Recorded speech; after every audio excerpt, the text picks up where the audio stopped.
wabarakatuh.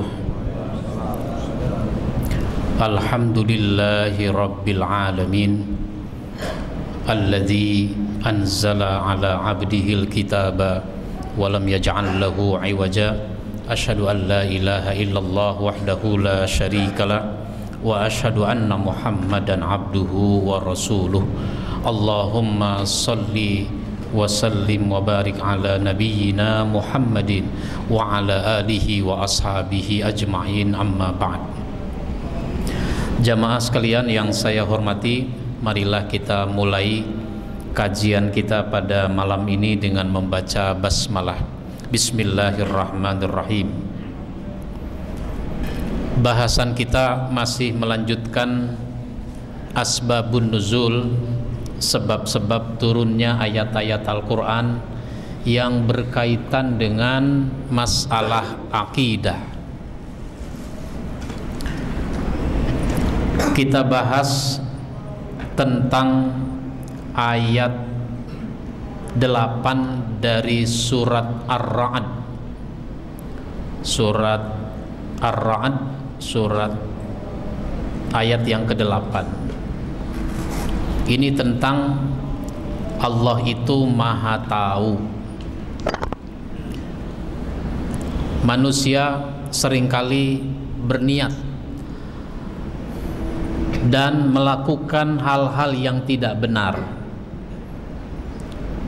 Salah satu anggapannya adalah karena dia merasa tidak diketahui oleh orang lain. Padahal Allah Subhanahu wa ta'ala Maha Tahu atas segala sesuatu. Tidak sedikit orang kalau mau melakukan kemaksiatan cari tempat yang sepi. Kenapa? Karena dia pikir tidak ada orang yang tahu. Padahal Allah itu Maha Tahu. Sahabat Ibnu Abbas radhiyallahu an menceritakan sebagaimana yang diriwayatkan oleh At-Tabrani bahwa Arbab bin Qais dan Amir Ibnu Tufail datang ke Madinah menemui Rasulullah sallallahu alaihi wasallam. Ini orang Quraisy, orang kafir. Dia berkata, "Hai Muhammad, apa yang kamu berikan kepadaku kalau aku masuk Islam?" Kalau bahasa bebasnya, saya dapat apa kalau saya masuk Islam? Apa yang akan kau berikan kepadaku kalau aku masuk Islam? Rasulullah Shallallahu Alaihi Wasallam kemudian menjawab, kamu mendapat hak seperti hak yang dimiliki kaum muslimin, dan kamu juga memikul kewajiban seperti mereka. Ya, hak-hak kamu sebagai muslim akan kamu dapatkan sebagaimana muslim yang lain. Kewajiban juga kamu harus laksanakan sebagaimana kewajiban yang lain. Jadi nggak ada yang istimewa. Kalau boleh pakai bahasa bebasnya, kamu itu boleh merasa istimewa di kalangan kafir Quraisy, tapi kalau di dalam Islam mah tidak ada yang istimewa. Nggak ada hak-hak khusus. Nah, dia berkata lagi, apakah kamu akan menyerahkan kepemimpinan kepadaku setelah kamu wafat? Atau begini saja, kalau nanti kamu yang meninggal duluan, kepemimpinan kamu di kalangan umat ini bisa nggak diserahkan kepada saya? Seolah-olah dia ingin mengatakan, kalau saya ditetapkan pengganti engkau sebagai pemimpin, nanti saya masuk Islam. Rasulullah kemudian menjawab, hal itu bukan menjadi hakmu maupun hak kaummu. Itu bukan hak kamu. Kalau mau masuk Islam aja, nggak ada urusan dengan masalah kepemimpinan, nggak ada masalah dengan jabatan. Akhirnya kedua orang itu pergi. Memang dia bukan niat mau masuk Islam. Lalu kedua orang itu pergi. Amir berkata kepada Arbab, aku akan menarik perhatian Muhammad dengan perbincangan, lalu tikamlah dia dengan pedang. Jadi dia punya maksud busuk. Daripada kita nggak dapat apa-apa, mendingan kita bunuh saja Muhammad. Nanti aku ngomong sama dia, kan berarti dia lengah. Nah, ketika aku ngomong sama dia, sama Muhammad itu, kamu tikam dia dari belakang. Bagaimana? Boleh? Kira-kira begitu. Nah, keduanya kembali menemui Rasulullah. Amir berkata, jadi sesudah dia bertemu dengan Nabi Muhammad, kemudian Amir berkata, hai Muhammad, mari kita bicara. Kita terusin lagi omongan yang tadi. Beliau bangkit lalu berbicara dengannya. Ya Nabi sih ngelayani aja, ada orang mau ajak bicara, Nabi layani. Sementara Arbab mulai menghunuskan pedangnya, tapi baru saja dia hendak beraksi, Rasulullah menoleh dan melihat maksud buruknya itu. Jadi ketika Nabi lagi ngomong, Nabi malah ngelihat yang satu lagi sudah siap menghunuskan pedang. Akhirnya orang itu tidak jadi mau membunuh Nabi. Lalu Nabi kemudian meninggalkan keduanya.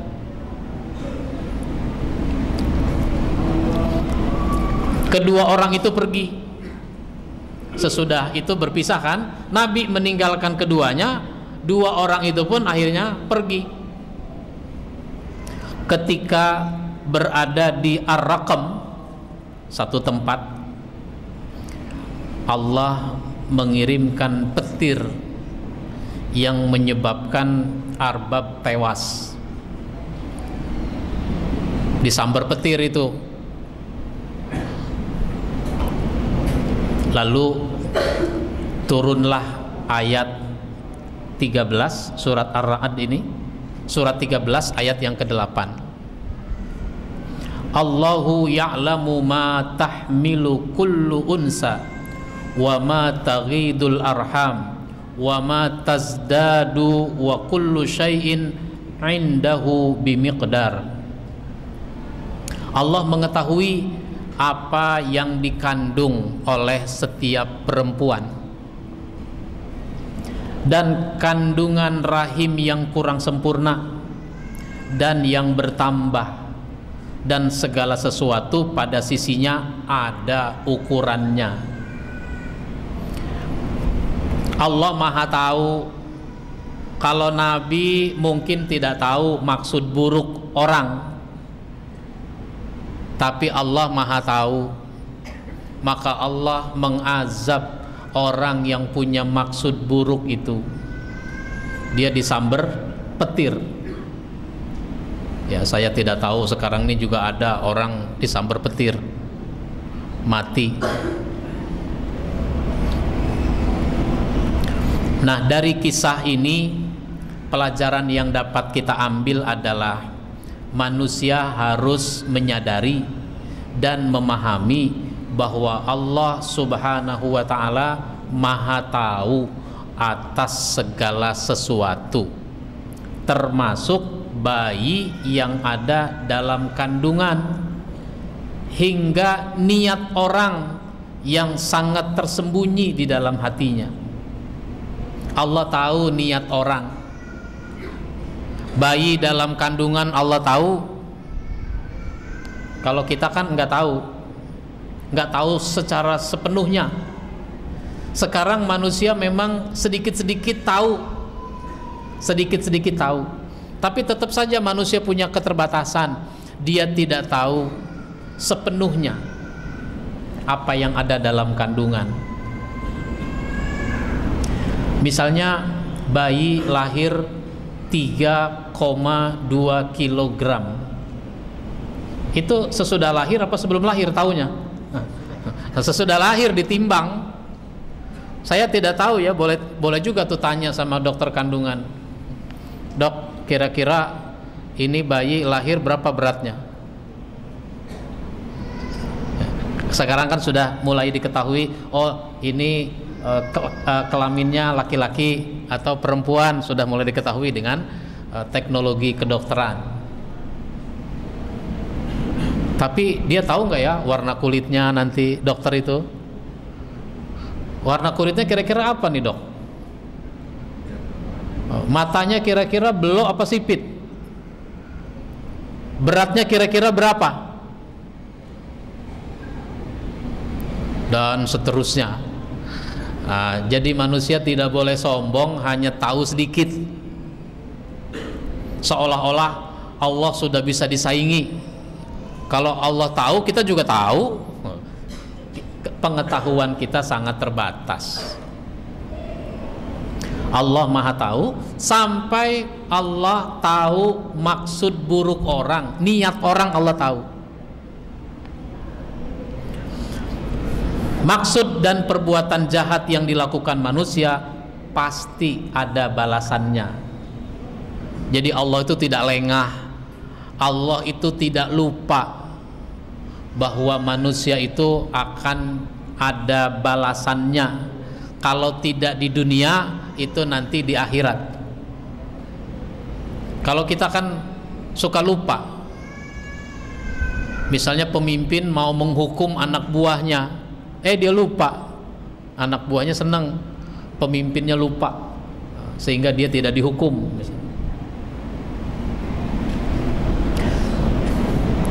Allah Subhanahu wa ta'ala pada sisinya itu ada ukuran segala sesuatu. Segala sesuatu itu ada ukurannya, ada takdirnya. Ada takdirnya, ada ukurannya yang kita juga tidak tahu. Misalnya umur kita sudah dibatasi oleh Allah. Itu yang disebut dengan ajal. Tidak ada satupun orang tahu sampai kapan umurnya, kapan dia bakal mati, nggak ada yang tahu. Semua itu ada di sisi Allah, dan Allah tidak lupa. Allah tidak lengah kalau orang ini sudah habis, sudah sampai ajalnya, pada waktunya dia mati. Ini tentang Allah Maha Tahu. Maka dengan memahami ayat ini, kita harus menyadari, membuat kita menjadi hati-hati. Orang lain boleh tidak tahu atas keburukan yang kita lakukan, tetapi Allah Subhanahu wa ta'ala yang Maha Tahu. Apalagi Allah punya aparat, ada malaikat yang selalu menyertai manusia. Bahkan malaikat itu tugasnya sip-sipan, haplusan. Ada malaikat yang tugasnya malam. Itu dia memulainya dari waktu asar. Waktu asar, malaikat yang bertugas malam itu mulai datang. Nanti dia berakhir pada waktu subuh. Malaikat yang siang itu mulainya dari waktu subuh sampai asar. Di situ malaikat berjumpa, malaikat ketemu, serah terima tanggung jawab, serah terima tugas untuk mengawasi manusia, mencatat amal-amal manusia. Itu ada aparat Allah. Belum lagi ada saksi.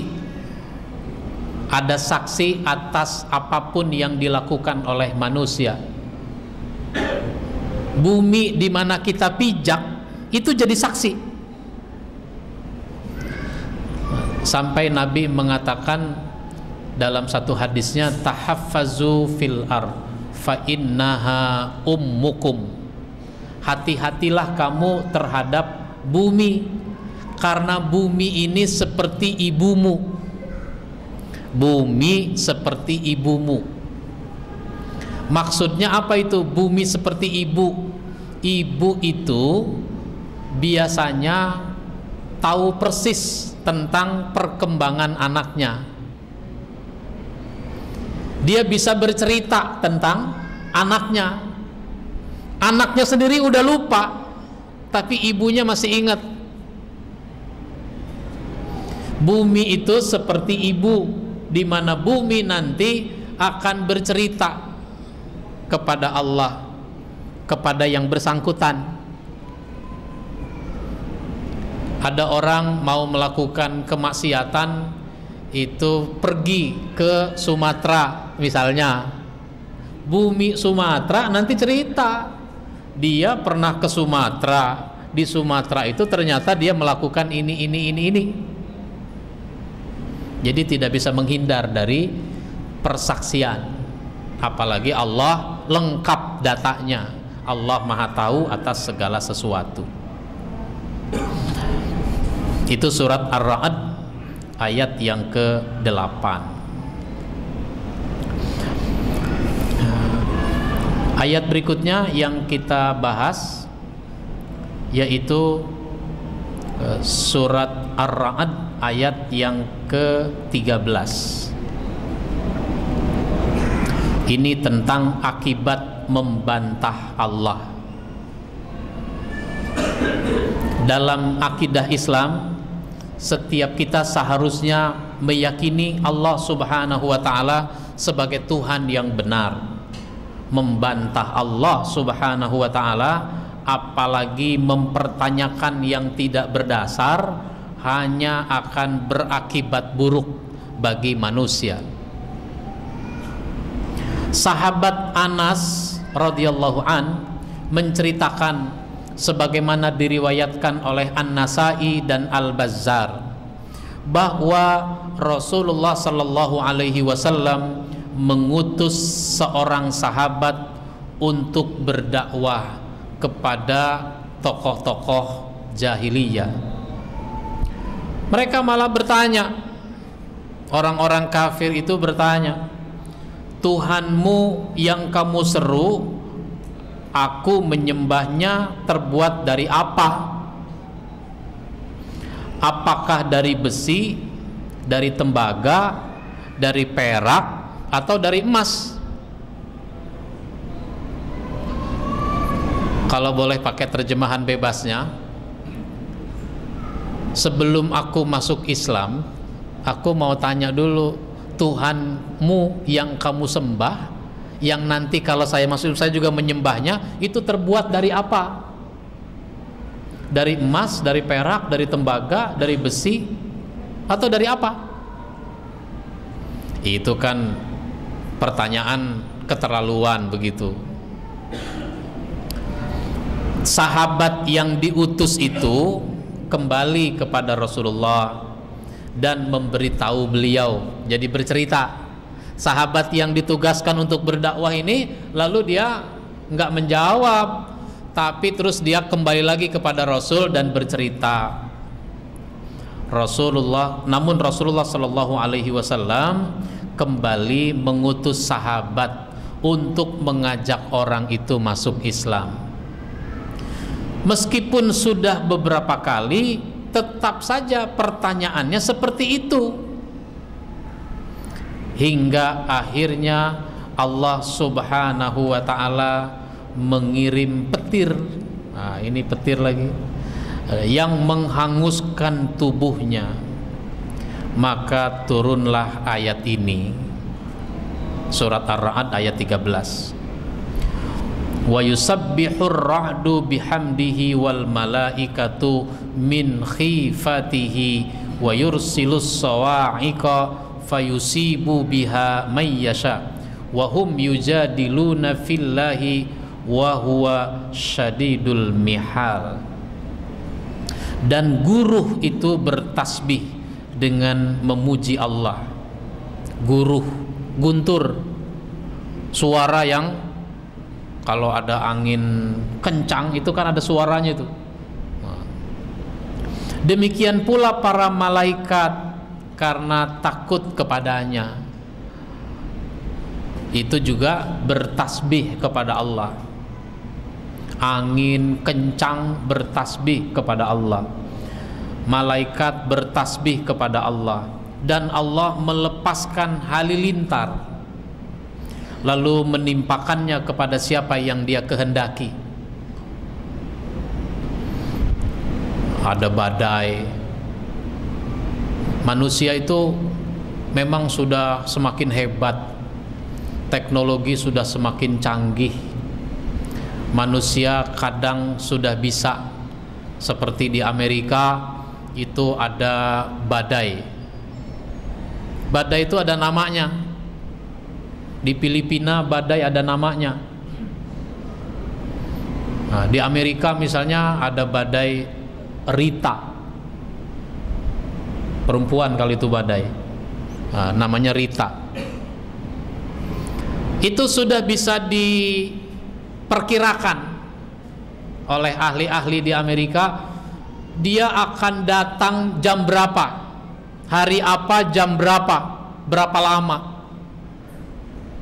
Maka penduduknya diungsikan sebelum dia datang. Jadi misalnya dia akan datang pukul 13:10, maka sebelum itu penduduk di situ dikosongkan,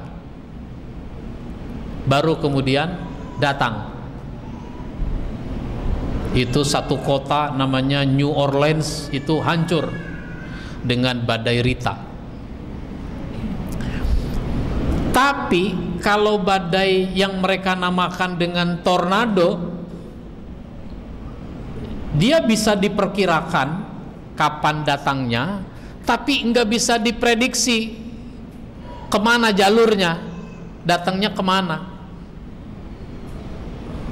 Itu badai tornado kalau sudah datang, dia melabrak apa saja, nggak bisa diprediksi, nggak bisa diungsikan orang, karena nggak tahu kemana datangnya.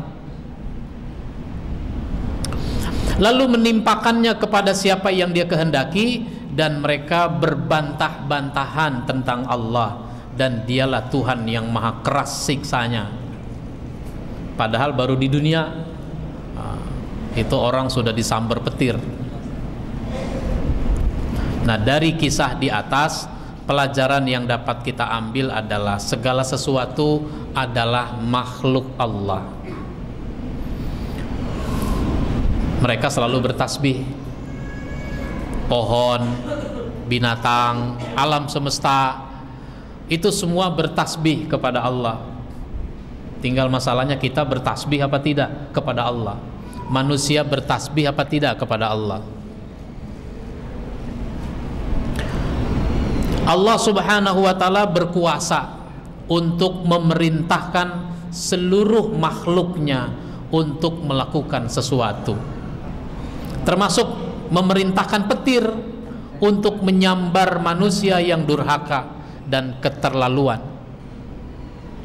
Mudah bagi Allah kalau Allah mau, dan Allah cukup menunjukkan itu.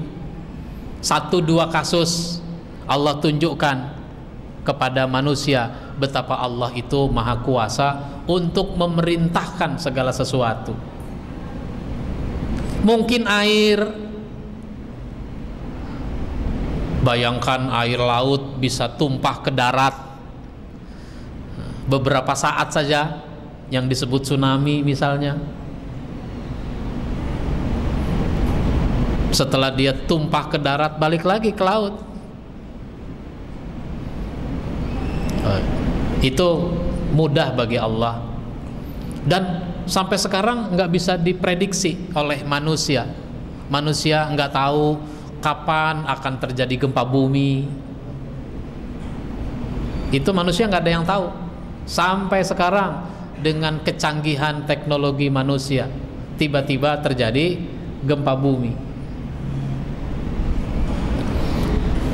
Oleh karenanya, dengan memahami cerita ini sekaligus turunnya ayat ini, kita semakin menyadari betapa Allah Subhanahu wa taala Maha Kuasa, yang kita tidak pantas berbantah-bantahan tentang Allah, tidak pantas mempertanyakan tentang Allah. Allah terbuat dari apa?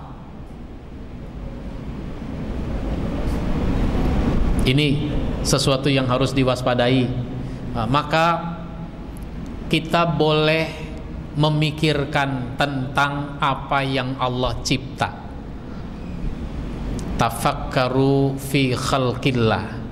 Pikirkanlah tentang apa yang Allah cipta. Wala tafakkaru fi zatihi. Jangan kamu pikirkan tentang zat Allah. Jangan kamu pikirkan tentang zat Allah. Allahnya bagaimana, nggak usah dipikirkan. Apalagi kalau sudah menyangkut mempertanyakan fisik Allah, itu jangan. Allah maha melihat, iya, melihatnya pakai mata. Matanya apa sama dengan mata kita? Jangan bertanya seperti itu, karena itu tidak bisa dijawab. Itu persoalan-persoalan akidah yang sangat penting untuk mendapat perhatian kita semua.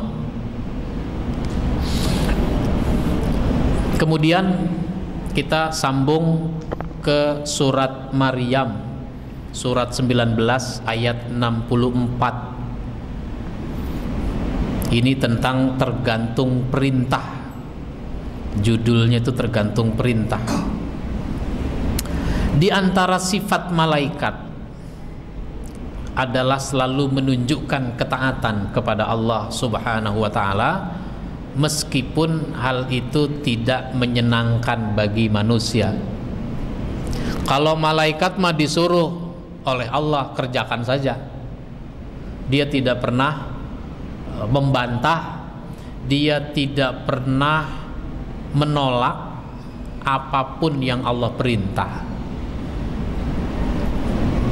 Sahabat Ibnu Abbas menceritakan sebagaimana diriwayatkan oleh Bukhari bahwa Rasulullah Shallallahu Alaihi Wasallam bertanya kepada malaikat Jibril, "Mengapa engkau tidak mendatangi kami lebih sering?" Sementara Ikrimah menceritakan sebagaimana diriwayatkan oleh Ibnu Abi Hatim bahwa malaikat Jibril tidak datang kepada Rasulullah selama 40 hari. Karenanya Rasulullah mempertanyakan, ketika malaikat Jibril tidak datang-datang sudah 40 hari, akhirnya Nabi mempertanyakan, kenapa malaikat Jibril tidak datang lebih sering? Karena Nabi dulu pernah mengalami ada kesenjangan waktu antara turunnya wahyu yang satu dengan wahyu yang berikutnya. Dalam kasus lain, Ibnu Abbas menceritakan sebagaimana diriwayatkan oleh Ibnu Ishaq bahwa orang-orang kafir Quraisy bertanya tentang Ashabul Kahfi kepada Rasulullah Sallallahu Alaihi Wasallam. Jadi orang-orang Quraisy itu mempertanyakan kejadian yang berkaitan dengan Ashabul Kahfi. Itu 15 hari Rasulullah menunggu jawaban, tapi malaikat Jibril yang biasa datang menyampaikan wahyu, menyampaikan kabar, itu tidak datang juga. Sementara orang-orang kafir sudah mengejek Nabi. Masa kita tanya dia nggak tahu? Dia mengada-ada aja kali jadi Nabi. Udah 15 hari ini nggak dijawab pertanyaan kita. Nabi kan merasa kurang, nggak enak tuh menghadapi orang kafir seperti itu. Makanya Nabi bertanya-tanya tentang mengapa malaikat belum juga datang ini Jibril untuk memberi jawaban. Ya memang kadang-kadang jawaban itu cepat. Sekarang orang nanya, sekarang juga dijawab. Tapi kan itu bukan jawaban dari malaikat Jibril, itu jawaban dari Allah. Malaikat Jibril tergantung Allah saja. Maka atas beberapa peristiwa itu Allah menurunkan surat Maryam ayat 64. Wa ma natanazzalu illa bi amri rabbika lahu ma baina aidina wa ma khalfana wa ma baina zalika wa ma kana rabbuka nasiya. Dan tidaklah kami, Jibril maksudnya, turun kecuali dengan perintah Tuhanmu. Kepunyaannya lah apa-apa yang ada di hadapan kita, apa-apa yang ada di belakang kita, dan apa-apa yang ada di antara keduanya, dan tidaklah Tuhanmu lupa. Artinya orang jangan berburuk sangka juga kepada Allah. Nabi tidak boleh berburuk sangka kepada Allah.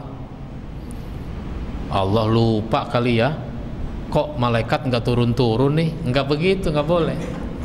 Diingatkan. Maka dari kisah ini pelajaran yang dapat kita ambil adalah malaikat tidak pernah durhaka kepada Allah. Dia selalu melaksanakan perintah dan melakukan sesuatu berdasarkan perintah Allah, meskipun untuk mendatangi Rasulullah.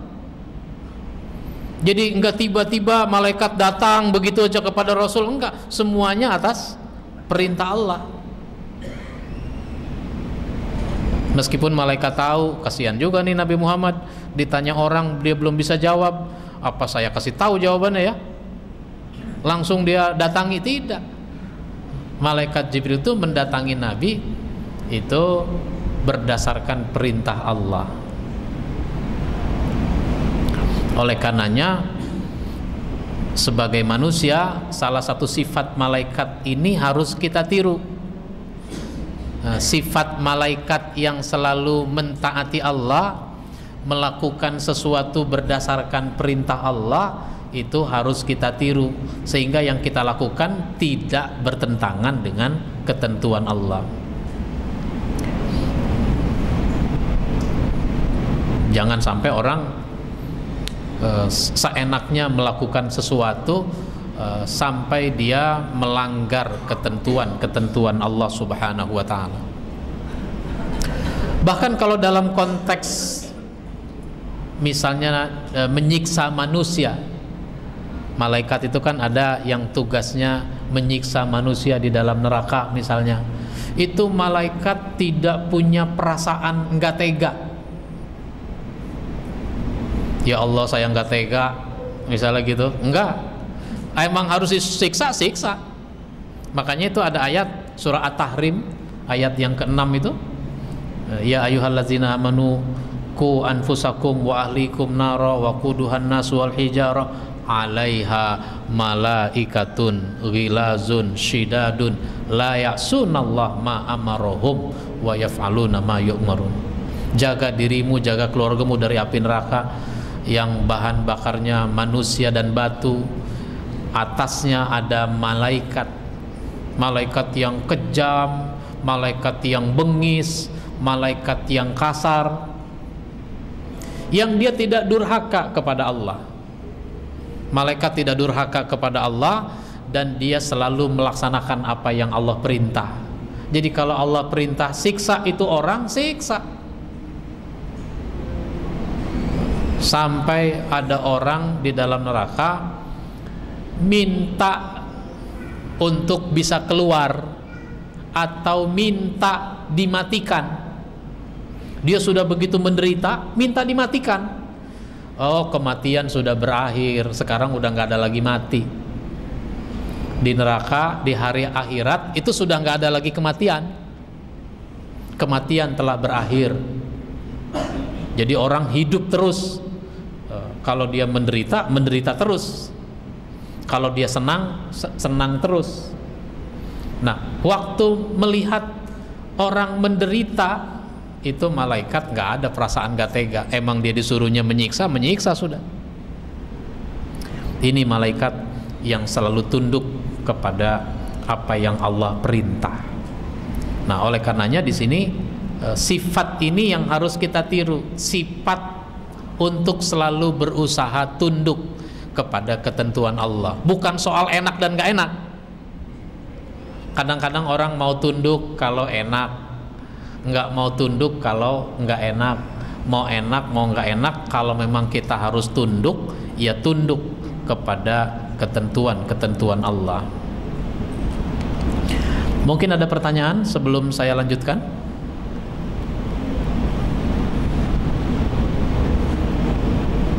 Tidak ada? Saya sambung. Ini tentang surat Toha ayat 105-106 tentang gunung pada hari kiamat. Orang-orang kafir kadangkala mempertanyakan berbagai hal yang tidak terlalu penting. Macam-macam kan yang sudah kita ceritakan. Ya Muhammad, dulu kita pernah bicarakan, ya Muhammad, bisa nggak nih Bukit Sofa menjadi emas gitu. Kalau emang jadi emas, masuk Islam kita ini. Kira-kira begitu. Lah tadi pertanyaannya, Allah itu terbuat dari apa? Nah sekarang ini dia juga bertanya yang aneh, namun Allah tetap memberikan jawaban atas berbagai pertanyaan manusia. Ibnu Juraij menceritakan sebagaimana diriwayatkan oleh Ibnu Munzir bahwa orang-orang kafir Quraisy bertanya kepada Nabi Muhammad sallallahu alaihi wasallam, "Hai Muhammad, apa yang dilakukan Tuhanmu terhadap gunung-gunung itu pada hari kiamat?" Apa yang dilakukan oleh Tuhanmu terhadap gunung-gunung pada hari kiamat? Ya Allah kemudian turunkan ayat ini, wa yas'alunaka 'anil jibali faqul yansifuha rabbi nasfa fayazaruha qa'an safsafa. Dan mereka bertanya kepadamu tentang gunung-gunung, maka katakanlah Tuhanku akan menghancurkannya di hari kiamat sehancur-hancurnya, maka dia akan menjadikan bekas gunung-gunung itu datar sama sekali. Nah, nanti hari kiamat itu gunung hancur sehancur-hancurnya, lalu datar yang tadinya berbukit-bukit itu kan naik turun, nanti itu bakal datar. Manusia mengambil kekayaan yang ada di gunung itu nggak selesai-selesai, nggak mampu manusia itu. Manusia mengambil batu yang ada di gunung, itu gunung dikikis sedikit-sedikit, udah puluhan tahun, ratusan tahun, berabad-abad, gunung tetap aja banyak. Freeport misalnya, itu gunung, di situ ada kadar tembaga, di situ ada kadar emas, dikeruk, itu nggak habis-habis. Dan itu baru satu gunung, diambil sampai ke bawah. Gunung-gunung yang di sekitarnya itu belum. Masih banyak gunung-gunung di Papua itu misalnya. Nah, dari kisah di atas, pelajaran yang dapat kita ambil adalah pertanyaan yang diajukan orang kafir tidak selalu dimaksudkan mereka ingin mengetahui jawabannya. Pertanyaan-pertanyaan begitu bukan untuk mereka beriman, bukan untuk mereka nanti jadi masuk Islam. Memang sekedar untuk main-main saja kepada Nabi Muhammad. Bisa jadi tujuannya sekedar untuk mengetes atau membingungkan orang yang ditanya. Makanya Nabi nggak menjawab langsung, karena ada pertanyaan-pertanyaan yang memang harus ditunggu jawabannya dari Allah Subhanahu wa ta'ala, yaitu berupa wahyu. Makanya asbabun nuzul itu turun salah satunya karena ada pertanyaan tentang berbagai hal.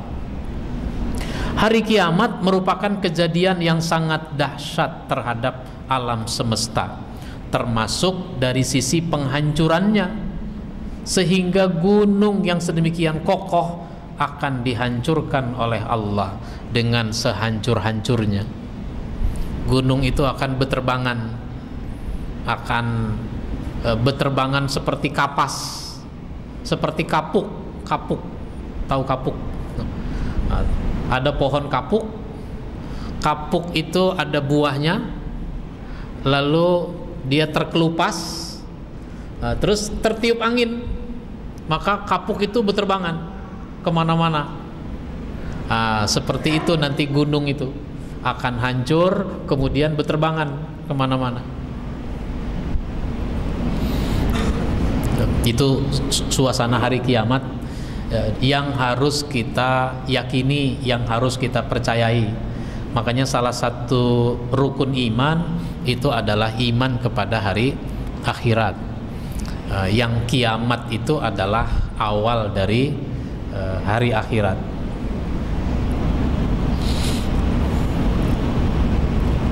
Meskipun sudah dijawab apa yang ditanya, orang kafir bertanya, Nabi sudah jawab, tapi kan tetap aja memang niatnya bukan untuk beriman.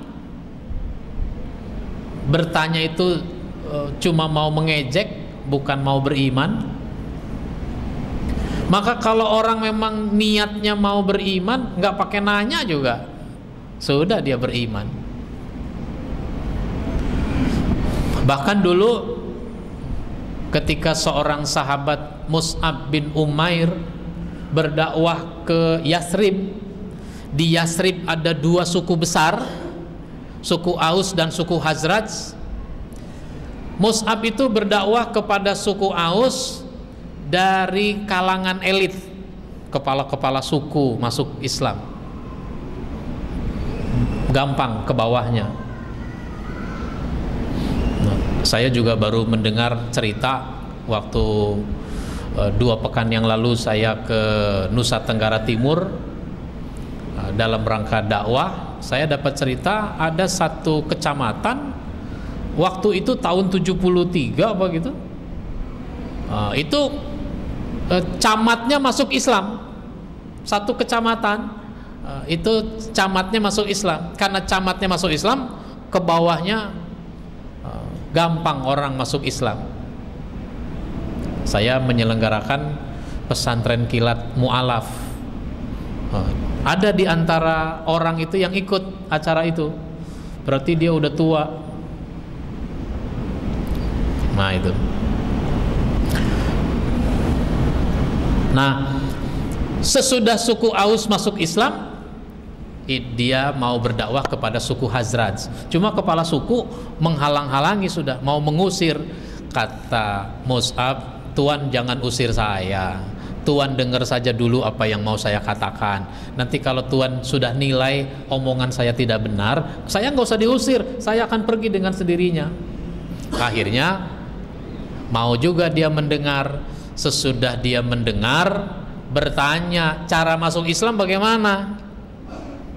Akhirnya masuk Islam kepala suku Khazraj, sehingga 2 suku besar Aus dan Khazraj masuk Islam. Itu kalau niat mau masuk Islam, nggak pakai pertanyaan-pertanyaan macam-macam. Inilah yang kita bahas malam ini. Insya Allah nanti kita sambung pada pertemuan berikutnya. Kita akhiri dengan baca hamdalah. Alhamdulillahirabbil alamin. Wassalamualaikum warahmatullahi wabarakatuh.